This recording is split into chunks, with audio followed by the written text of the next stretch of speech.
12월 한 달 동안은 우리가 대림절로 예수님께서 이 땅에 그리고 나에게 오신 것을 우리가 기억하고 또 준비하면서 그 시간들을 보내고 있습니다. 오늘은 또한 대림절 두 번째 주일을 맞이하면서 우리가 임마누엘 하나님은 요셉을 만나셨다 이 말씀을 통해서 우리가 또한 주님을 나도 만나볼 수 있는 그런 시간으로 함께 준비하고자 합니다. 예수님을 믿는다는 것은 예수님을 만난다는 의미입니다. 어떻게 예수님을 만날 수 있을까? 두 가지 통로를 통해서 만날 수 있는데요. 첫 번째는 내가 지금 받고 있는 말씀을 통해서 예수님을 만나게 됩니다. 예수님께서 나에게 주신 말씀을 내가 받고 지키고 행하고 순종하면서 우리는 예수님을 만날 수 있습니다. 그래서 요한 사도는요 이렇게 말합니다. 태초에 말씀이 계시니라. 이 말씀이 하나님과 함께 계셨으니 이 말씀은 곧 하나님이시니라. 그러므로 우리는요 말씀을 통해서 예수님을 만나 봐야 합니다. 그것이 예수님을 믿는다는 의미입니다. 말씀을 통해서 예수님을 믿는다는 것은 당연히 예수님의 말씀을 따르겠다는 그런 고백이 되겠죠. 그리고 예수님의 말씀을 따른다는 고백은 나의 삶의 중심으로 삼겠습니다. 그런 뜻입니다. 나의 삶의 중심으로 삼는 것이 무슨 뜻일까요? 우리의 삶에서 힘들고 어려운 일이 있을 때, 갈등이 생기고 어디로 가야 할지 모를 때 말씀으로 방향을 정하겠습니다. 그런 의미입니다.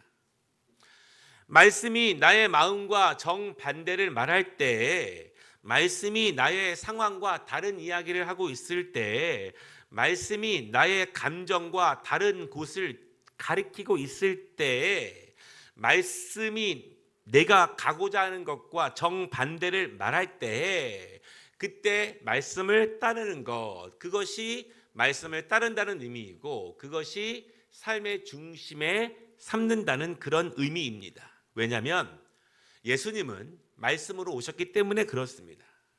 그리고 그분이 우리에게 주시는 말씀은 진정한 힘이고 길이고 진리이고 생명이기 때문에 우리는 그 말씀을 따르는 것이고 삶의 중심에 모시는 것이죠. 그동안 우리가 살아오면서 그때는 내 말이 진리라고 믿어졌을 때가 있습니다. 그때는 내 결정이 바른 길이라고 믿었을 때가 있었습니다. 그때는 이렇게 결정하는 것이 나에게 진정으로 생명이 되는 것이라고 우리가 확신했을 때가 있죠. 그러나 우리는요, 그것이 아니었다는 것을 곧 알게 됩니다. 내가 결정하고 있는 모든 것들이 영원하지 않다는 사실, 또한 그 모든 것들이 정말 우리에게 아름다운 결과로 이어지지 않겠다는 사실들을 우리는 알게 되죠. 그래서 예수님을 믿는 사람들은요, 주님을 말씀을 통해서 만나는 사람들은 지금 예수님께서 나를 살리시기 위해서, 나에게 가장 복된 길을 안내해 주시기 위해서 지금 나에게 말씀을 주고 계신다는 사실을 분명히 믿는 것입니다. 왜냐하면 주님의 말씀 안에는 길이 있고 진리가 있고 생명이 있기 때문이죠. 두 번째, 우리는 어떻게 예수님을 만납니까? 두 번째는요, 우리는 예수님을 곧 만나게 될 것입니다. 설마 우리가 예수님을 믿고 있는데 내가 예수님을 곧 만난다는 사실을 잊고 있는 분들이 있을까요? 모든 인간들은 반드시 죽습니다. 세상에 올 때는 순서가 있지만 갈 때는 순서가 없죠. 누가 먼저 가도 전혀 이상하지 않는 것이 우리의 죽음입니다. 그런데 성경은요, 죽음 이후의 심판에 대해서 말씀하고 있습니다. 요한복음 12장 48절에서 예수께서 이르시되 내가 진실로 너희에게 이르노니 세상이 새롭게 되어 인자가 자기 영광의 보좌에 앉을 때 나를 따르는 너희도 12 보좌에 앉아 이스라엘 12 지파를 심판하리라. 이렇게 죽음 이후의 심판에 대해서 말씀하고 있어요. 여러분, 그렇다면 심판은 무엇을 토대로 우리를 심판하실까요? 심판은 하나님의 말씀으로 이루어집니다. 예수님을 믿는다는 것은 예수님의 말씀을 따르는 것이고, 예수님을 따른다는 것은 예수님의 말씀대로 산다는 것이기 때문에 우리가 살아온 모든 것들을 하나님의 말씀을 통해서 심판을 받는 것이죠. 그러므로 우리는요, 말씀을 통해서 먼저 예수님을 만나는 신앙인이 되어야 합니다. 말씀을 지키고 말씀을 따르고 말씀을 순종하며 말씀을 삶의 중심에 모시며 우리는 분명히 이 땅에서 현세에 살아생전 예수님을 만날 수 있다는 사실을 꼭 믿으시기 바랍니다. 오늘 본문에는요, 예수님을 만난 한 사람이 나옵니다. 그런데 이 사람은요, 인류 역사 최초로 예수님을 대면한 사람입니다. 그런데 이 사람은 예수님을 실제로 대면하기 이전에 말씀으로 먼저 하나님을 만난 사람입니다. 하나님의 말씀에 순종하고 말씀 가운데 하나님을 만나며 실제로도 예수님을 만나게 되었습니다. 우리 성탄의 시간을 준비하면서 말씀을 통해서 예수님을 꼭 만나보시기를 주님의 이름으로 축복합니다. 첫 번째 말씀은요, 예수님을 만난다는 것은 말씀을 따른다는 것입니다. 아주 재미있고 중요한 것이 있는데요, 말씀은 꼭 내 생각, 내 상황, 내 결정과 반대로 말할 때가 굉장히 많이 있다는 것입니다. 저는 목회자로서, 설교자로서 어떤 특정한 상황이나 어떤 특정한 성도들을 생각하면서 말씀을 준비하지는 않으려고 노력하고 있습니다. 그저 하나님께서 그때그때마다 기도할 때, 말씀을 연구할 때 하나님이 주시는 감동을 받아서 성도들과 함께 나눌 때 하나님께서 각 성도들에게 각각의 삶에 맞는 가르침과 은혜를 주시기를 기도하면서 말씀을 준비하게 되죠. 그런데 어떤 말씀은요, 어떤 성도들에게는 평범하게 들립니다. 그런데 똑같은 말씀을 들어도 어떤 성도에게는 평범하게가 아니라 특별하게 들려질 때가 있어요.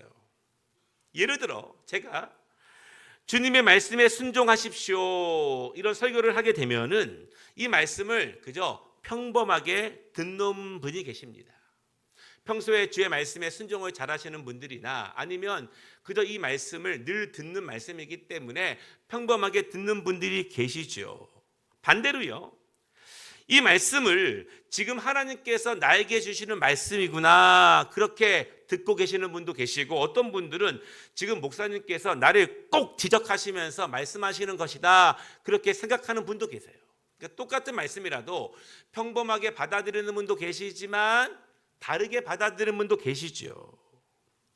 나를 향한 하나님의 말씀이라고 생각이 된다면 말씀대로 살지 못한 나를 반성하게 되고, 내가 이 말씀을 들으면서 다시 하나님의 말씀에 순종하기로 결심하는 분들이 있을 수 있습니다.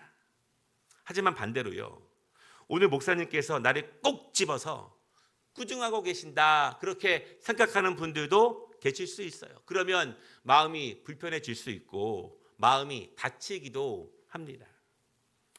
여러분, 그러나 중요한 것은요, 우리는 말씀을 통해서 먼저 하나님을 만나야 한다는 사실을 꼭 믿으시기 바랍니다. 그런데 그 말씀은요, 분명히 나를 불편하게 할 때가 있고 나를 아프게 하고 내가 가려고 하는 방향과 정반대의 길을 하나님이 나에게 말씀하실 때가 분명히 있다는 사실입니다. 오늘 요셉은요, 마리아와 결혼을 약속했습니다. 약혼을 하고 결혼을 준비하고 있습니다. 당시의 관례를 따르면 약혼했다고 해서 성적인 관계가 허락되는 것은 아니었습니다. 그래서 요셉은요, 약혼자 마리아가 자신과 관계없이 임신했다는 사실을 알았을 때 마음이 굉장히 어려웠죠. 앞으로의 일들에 대해서 염려와 근심이 아주 극심한 상태가 오늘 말씀이 있었던 때의 일입니다. 그런데 성경은요, 요셉의 성품 하나를 설명하고 있는데 19절에 보면은 그를 의로운 사람이다 그렇게 말하고 있습니다. 근데 여러분, 이 의로운 사람이라는 것은 요셉의 타고난 성품은 아닙니다. 그가 신앙생활을 통해서 하나님의 말씀과 함께 살아가면서 그에게 형성된 어떤 성품이에요. 원래는 그렇지 않았지만 하나님의 말씀과 성령의 인도하심을 받아 살면서 그렇게 그에게 입혀진 새로운 성품의 옷입니다. 그래서 그는요, 변화된 성품에 의해서, 그의 의로움에 의해서 이 중요한 일을 결정하려고 합니다. 어떻게 결정을 할까요? 19절에 보면은 가만히 끊고자 하여 그렇게 말씀하고 있습니다. 여러분, 물론 쉬운 일이 아니죠. 굉장히 어려운 일입니다. 요셉 자신에게는 내가 율법을 어기고 결혼 전에 약혼녀를 임신시켰다, 그렇게 지탄을 받을 수 있고, 거기서 한 걸음 더 나아가서 그런 약혼자를 버렸다라고 하는 사회적인 지탄을 받을 수가 있어요. 반대로요, 더 큰 지탄이 있는데 그것은 이 마리아가 약혼자가 있는 입장에서 스스로 정조를 지키지 못하고 다른 사람의 아이를 임신했다고 하는 소문, 그 지탄을 받을 수도 있습니다. 어떤 경우든 둘 모두에게 지워지지 않는 상처가 될 수 있고, 양 가정에게는 되돌릴 수 없는 큰 풍파가 될 수밖에 없는 일이 지금 벌어지고 있는 것입니다. 그래서 요셉은요, 기도하면서 가만히 끊고자 했습니다. 이 모든 것을 스스로 감당하려고 했어요. 어떤 감정적인 대응보다 많은 사람들이 이러한 상황에서 하고 있는 사람들의 일반적이고 당연한 대응보다 중요할 때일수록, 감정이 차오를수록 신앙적인 성품이 그를 주관하게 했고 결정하게 했습니다. 성도들을 바라볼 때 성도들의 신앙이 성장해서요, 이제는 어떤 신앙적인 성품으로 견디고 결정하는 모습을 바라보게 되면은 너무너무 대견하고 고맙고 감사해요. 그냥 어떤 감정적으로 일반적인 사람들이 하는 것처럼 하는 것이 아니라 새롭게 그리스도와 함께 형성된 성품으로 결정하는 모습들을 보면 그렇죠. 20절에서요, 그리고 그 일을 깊이 고민하고 있었습니다. 그때 천사가 나타났어요. 천사가 하나님의 말씀을 전합니다. 그런데 천사가 전하는 하나님의 말씀은 요셉이 생각하고 있는 것, 그가 판단하고 결정하고 있는 것과 완전히 다른 말씀을 전하게 돼요. 요셉이 그래도 나름대로 신앙적으로 선하게 결정을 하고 그것을 진행하려고 했습니다. 그런데 하나님께서 천사를 통해서 주시는 말씀은 요셉의 결정보다 훨씬 더 나아가게 하는 결정이에요. 요셉의 결정도, 혼자 안고 가려고 하는 결정도 충분히 선하지만 그것이 하나님의 뜻이 아니라는 것입니다. 하나님은 요셉에게 어찌 보면 더욱더 큰 걸음으로 더 앞으로 나아가라고 말씀하고 있는 거예요. 우리가 어떤 문제를 경험할 때, 어떤 큰 어려움이 있을 때 사실은 가만히 끊어버리는 것도 큰 은혜입니다. 가만히 끊어버리는 것도 큰 어떤 신앙적인 모습일 수 있어요. 그러나 여러분, 그것보다 더 신앙적인 것은요, 가만히 끊어버리는 것이 아니라 내가 그 상황을 받아들이고 내가 그 모든 것까지 안고 가는 거예요. 이것이 훨씬 더 어려운 일이고 훨씬 더 신앙적인 모습일 수 있어요. 20절에서 천사는 지금 일어나고 있는 모든 일의 전말을 요셉에게 알려줍니다. 그런데 이 모든 일을 듣고 나니 요셉이 알고 있었던 것들, 요셉이 생각하고 있었던 것은 전체에 비하면 아주 일부라는 것을 알게 돼요. 그가 알고 있는 것, 그가 보고 있는 것은 부분이었습니다. 전부도 아니었고 요셉이 알고 판단한 것은 진리도 아니었습니다. 뭐라고 말씀하십니까? 다윗의 자손 요셉아, 내 아내 마리아 데려오기를 무서워하지 말라. 그에게 잉태된 자는 성령으로 된 것이다. 이렇게 말씀하세요. 요셉은요, 단 한 번도 들어본 적이 없는 말씀을 듣게 됩니다. 우리는 그래도 성경 어디에선가 들어본 말씀을 우리가 듣게 되겠지만 요셉은 유대인으로서 그가 하나님의 말씀에 어느 정도 정통하지만 한 번도 들어보지 못한 말씀, 세상에 처음 임한 말씀을 오늘 요셉이 듣게 돼요. 성령으로 잉태된 아기, 즉 하나님께서 직접 잉태케 하신 아기라고 하는 이야기를 듣게 됩니다. 그리고 그 마리아를 데려오라고 하시죠. 가만히 끊는 것이 최선이라고 생각한 요셉, 그것이 마리아를 위해서라도 가장 아름다운 결말이라고 믿었던 요셉의 모든 것을 뒤바꾸게 하시는 하나님의 말씀이 그에게 임하게 됩니다. 사랑하는 여러분, 하나님의 말씀은요, 나에게도 이렇게 임할 수 있습니다.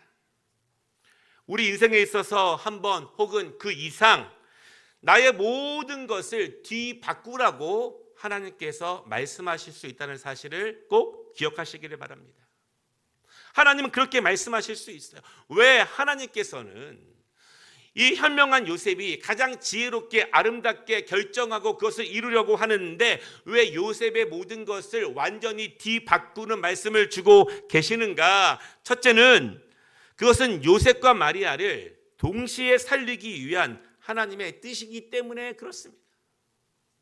요셉은요, 모든 비난은 내가 감수하면서 마리아를 위한 최선의 방법을 생각해 내었지만 하나님은 요셉과 마리아 모두를 살릴 수 있는 그 말씀을 주시는 거예요. 두 번째는요, 요셉이 다 알지 못하는, 그리고 마리아가 모두 다 이해하기 어려운, 그러나 분명히 있는 하나님의 위대한 계획이 있기 때문에 그렇습니다. 지금은 다 알지 못하지만 하나님은 하나님의 위대한 계획으로 요셉과 마리아를 인도하고 계신 것입니다. 우리는 오늘 본문의 이야기의 결론을 압니다. 그러나 요셉은 알지 못했어요.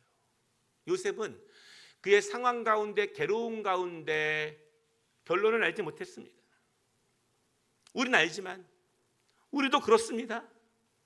우리는 수많은 어려움과 방황과 주저함 가운데 우리가 갈 길을 몰라 할 때 우리는 결과를 알지 못해요. 그러나 하나님께서는 하나님의 가장 위대한 계획 가운데 우리에게 가장 선한 말씀을 주신다는 사실을 여러분 꼭 믿으시기를 바랍니다. 지금은 내가 다 알지 못하지만, 지금은 내가 다 이해하지 못하지만 이미 우리의 모든 걸음을 아시는 하나님께서 지금 나에게 가장 복된 길, 나를 살리는 말씀을 주신다는 사실을 꼭 믿으시기 바랍니다. 그래서 요셉은 결정해야 합니다. 자신이 기도하고 생각하고 판단한 대로 결정할지, 아니면 천사가 나타나서 하나님의 말씀을 전하는 그대로 내가 결정하고 행동해야 할지. 핵심은요, 여러분, 우리도 이런 결정을 할 때 핵심은 어떻게 결정해야 내가 편할까? 어떻게 결정해야 내가 좋을까? 이것이 핵심이 아닙니다. 핵심은 어떻게 결정하는 것이 하나님의 뜻일까? 어떻게 결정하는 것을 하나님께서 기뻐하실까? 어떻게 판단하고 결정하는 것이 나를 향한, 내가 다 알지 못하지만 내 인생을 인도하시는 하나님의 위대한 길에서 벗어나지 않을까를 바라보며 결정하는 거예요. 오늘 요셉은 하나님의 말씀에 순종합니다. 그리고 자신의 모든 것들을 돌이켜요. 그리고 말씀을 통해서 먼저 하나님을 만나게 돼요. 사랑하는 여러분, 우리가 성탄의 시간을 준비하면서 먼저 나에게 주시는 하나님의 말씀을 통해서 살아계신 하나님 예수 그리스도를 꼭 만나보시기를 주님의 이름으로 축복합니다. 두 번째는요, 임마누엘, 요셉이 받아들여야 하는 것. 천사가 나타나서 자신에게 특별한 메시지를 전한다는 것은 평생 경험하기 어려운 일입니다. 그런데 천사는요, 다른 이야기를 하고 있는 것이 아닙니다. 현재 요셉이 괴로워하고 있는 일, 현재 요셉이 힘들어하고 있는 일, 그래서 잘 결정해야 되는데 어떤 것이 바른 길인지 잘 모르는 그 일에 대해서 천사가 하나님의 말씀을 전하고 있습니다. 오늘 내가 받는 하나님의 말씀도 그러합니다. 내가 어려움 당하고 있는, 내가 해결할 길이 없는, 내가 힘들어하고 있는 그 문제에 대해서 하나님이 나에게 말씀을 주신다는 사실이에요. 하나님의 말씀은 이러합니다. 내가 원하는 길이 아니었어요. 요셉이 원하는 길이 아니었습니다. 하나님의 말씀은 마리아를 위한 길도 아니었습니다. 하나님께서 원하시는 길은 이 상황 속에서 무엇이 하나님의 뜻인지, 무엇이 그들을 향한 놀라운 하나님의 계획인지 천사는 요셉에게 그 하나님의 뜻을 전하고 있습니다. 요셉은 하나님의 말씀을 받아들여야 합니다. 가장 중요한 사실은요, 요셉은 지금 천사가 자신에게 주고 있는 말씀, 천사가 전하고 있는 하나님의 말씀을 받아들여야 임마누엘이 시작된다는 것입니다. 요셉이 받아들여야 하나님께서 우리와 함께 계신다라고 하는 임마누엘이 요셉의 그 말씀을 받아들임을 통해서, 말씀의 순종을 통해서 임마누엘이 시작되는 거예요. 요셉이 그 말씀을 받아들여야 하나님이 그를 통해서 오신다는 사실입니다. 말씀을 내가 받아들여야 하나님이 나와 함께 거하고 계시다는 거예요. 임마누엘이 무슨 뜻입니까? 임마누엘의 생각을 해보겠습니다. 23절에 보면은요, 보라 처녀가 잉태하여 아들을 낳을 것이요 그의 이름은 임마누엘이라 하리라 하셨으니 이를 번역한즉 하나님이 우리와 함께 계시다 함이라, 이렇게 말씀하고 있습니다. 여기서 주목할 것은요, 저 앞에 있는 빨간 줄 위에 파란 줄은요, 이사야 선지자가 하나님의 감동을 받아서 이사야 7장 14절에서 선포하고 있는 말씀이에요. 그러니까 이미 유대인들이, 구약에 정통한 사람들이 이미 알고 있는 말씀을 천사가 그대로 전합니다. 그리고 번역한즉 그 뜻에 대해서 마태가 초대교회 성도들에게 안내하고 있는 말씀이에요. 이 말씀에는요, 두 가지 의미가 있습니다. 첫째는 구원자 메시아가 한 여인을 통해서 오신다. 두 번째는요, 그분이 오셔야 그분이 우리와 함께 하실 것이다. 여러분 그렇지 않습니까? 오셔야 함께 하실 수가 있죠. 이스라엘 백성들이요, 얼마나 이사야 선지자의 예언을 믿고 있었는지 우리는 잘 알 수 없습니다. 이스라엘 백성들이 이사야 선지자의 이 예언이 과연 어떻게 이루어질지, 어떻게 기대하고 있는지 우리는 잘 알 수 없어요. 그러나 핵심은 하나님께서 그 옛날 선지자에게 주신 말씀은 때가 되면 반드시 이루어진다는 사실이에요. 사랑하는 여러분, 말씀을 믿고 안 믿고는 개인적인 자유입니다. 그러나 내가 믿고 안 믿고를 떠나서 하나님의 말씀은 반드시 이루어져요. 그때 믿는 자들에게는 은혜와 축복이 되지만 안 믿는 자들에게는 심판이 된다는 사실도 기억하시기를 바랍니다. 사람의 말이 아니라 하나님께서 주신 말씀이기 때문에 이사야 선지자를 통해서 주신 말씀이 오늘 하나님의 천사를 통해서 또다시 이 땅 가운데 이루어지고 있는 모습입니다. 그런데 요셉은 이 말씀을 받아들이기가 쉽지 않습니다.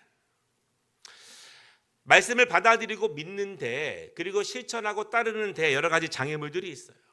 우리 또한 그러하죠. 아무리 몇 년 동안, 수십 년 동안 하나님의 말씀을 들어도 내가 이해하기에, 받아들이기에, 순종하기에 어려움이 있습니다. 오늘 요셉이 받아들이기 어려움은 무엇일까요? 첫째로 성령으로 잉태가 된다고, 이것입니다. 우리 그리스도인들이 신앙생활을 할 때 필수적으로 경험을 해야 하는 것이 있습니다.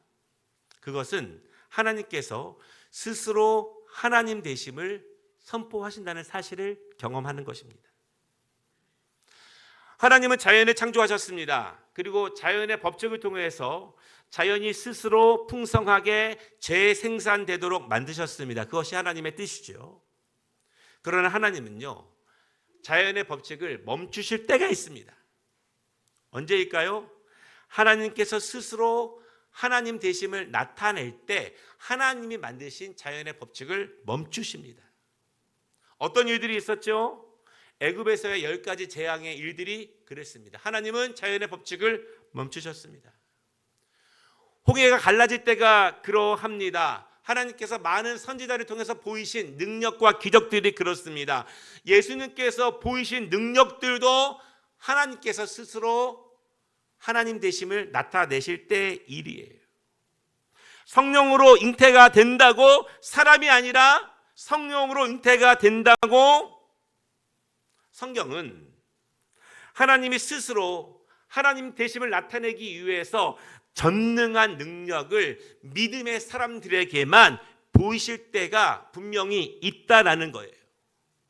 오늘의 본문도 그렇습니다. 하나님은요, 자연의 법칙, 인간 생산의 법칙을 스스로 멈추셨습니다. 왜냐하면 하나님께서 스스로 하나님 되심을 보이시기 위해서. 그때 요셉에게 필요한 것이 무엇일까요? 그것을 받아들이는 것입니다. 그것을 인정하는 것입니다.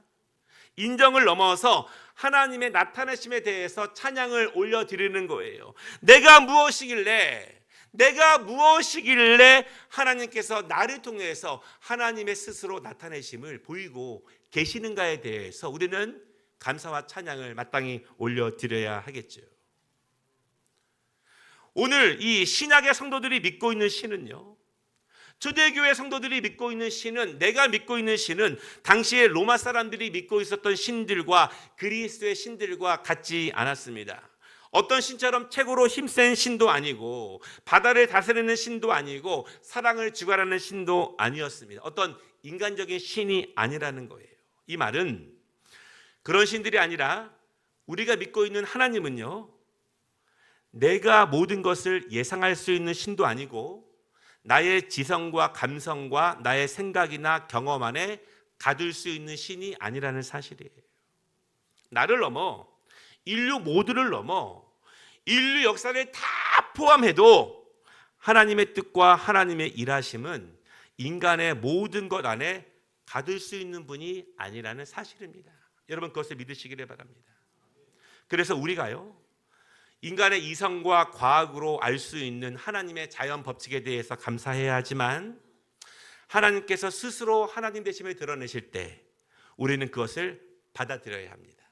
그리고 인정해야 해요. 그리고 믿고 따라가야 합니다. 그래야 내가 하나님을 진정으로 모실 수 있습니다. 내가 하나님의 말씀으로 진정으로 모실 때 그때 임마누엘이 이루어질 수 있는 것입니다. 오늘 요셉이 이 하나님의 말씀을 받아들이기 어려운 두 번째 이유는 무엇이냐면 하나님이 사람으로 오신다고 이것이에요. 요셉은 다윗의 자손이고 유대인입니다. 그는 구약의 말씀에 정통한 사람이었습니다. 율법을 바르게 지키고 몸부림치며 살았던 사람이에요. 그래서 그를 향해서 의로운 사람이다 그렇게 말하고 있습니다. 그런데 구약을 믿고 있는 유대인들에게 하나님은요, 지극히 거룩하신 분입니다. 그래서 그들은 하나님의 이름을 감히 부를 수가 없었어요. 왜냐하면 하나님은 절대 인간일 수가 없는 분이기 때문입니다. 그래서 어떤 인간적인 형상이나 인간적인 어떤 용어로도 부를 수가 없었습니다. 히브리 사람들의 이런 신에 대한 믿음은요, 당시의 이방의 우상들과 이 신약시대 그리스 로마의 신들과는 완전히 다르죠.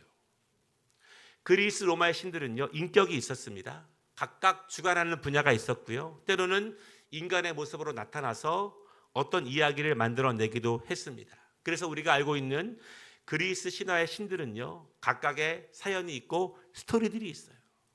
그러나 유대인들은요, 하나님이 사람으로 오신다고 그 거룩하신 분이 구약의 성도들처럼 그분의 광채만 봐도 두려워 벌벌 떨던 그들에게 하나님이 사람으로 오신다는 것은 이해할 수도 없었고 동의할 수도 없었고 받아들일 수 없는 것이었습니다.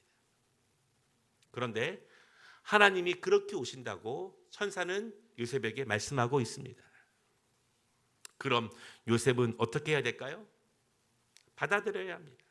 그래야 임마누엘이 되시는 거예요. 받아들여야 하나님이 요셉과 함께 하시게 됩니다. 유대인들이 수백 년 그렇게 믿었어도 요셉도 그렇게 알고 있었지만 하나님은 그의 믿음과 다르게, 그들의 예상과 다르게 인간으로 오셨습니다. 그것이 하나님의 뜻이에요. 왜 인간으로 오셔야만 하는지에 대해서 우리가 다음 주에 말씀을 나누겠지만, 요셉은, 유대인들은 이 부분부터 받아들이기가 어려웠습니다. 그러나 여러분 꼭 기억하시기 바랍니다. 하나님께서 주시는 말씀을 받아들여야 하나님이 나와 함께 하십니다. 받아들여야 임마누엘이 시작되는 거예요. 말씀을 마치겠습니다. 임마누엘은 하나님께서 나와 함께 하십니다, 이런 의미입니다. 얼마나 큰 은혜이며 축복이겠습니까? 내가 하나님을 이 현생에서 함께 한다는 의미이고요, 죽음 이후에 하나님께서 나와 함께 하신다는 믿음이 임마누엘이에요. 그러나 오늘 요셉의 말씀을 보면 하나님께서 나와 함께 하시기 위해서는요, 내가 깨져야 하고 뒤바뀌어야 하고 받아들여야 하고 내가 믿어야 하고 따라야 하는 분명한 하나님의 말씀이 있어요. 오늘 요셉에게 주신 말씀처럼 임마누엘의 하나님은 먼저 요셉에게 말씀으로 찾아오셨습니다. 그러나 그 말씀은 요셉의 모든 예상과 판단과 정반대 말씀으로 오셨어요. 그럼에도 요셉의 믿음, 요셉의 받아들임, 요셉의 순종을 통해서 임마누엘이 그 가정에 임하게 됩니다. 2024년 성탄절 준비하면서 임마누엘의 은혜를 우리 모두 함께 누리시기를 원합니다. 분명히 내 상황, 내 예상과 반대로 말씀하시겠지만, 다 이해할 수 없겠지만, 다 동의될 수 없겠지만, 그럼에도 나를 하나님의 위대한 계획으로 초청하시는 그 말씀을 만나며 그리스도를 경험하는 이 시간 되시기를 주님의 이름으로 축복합니다.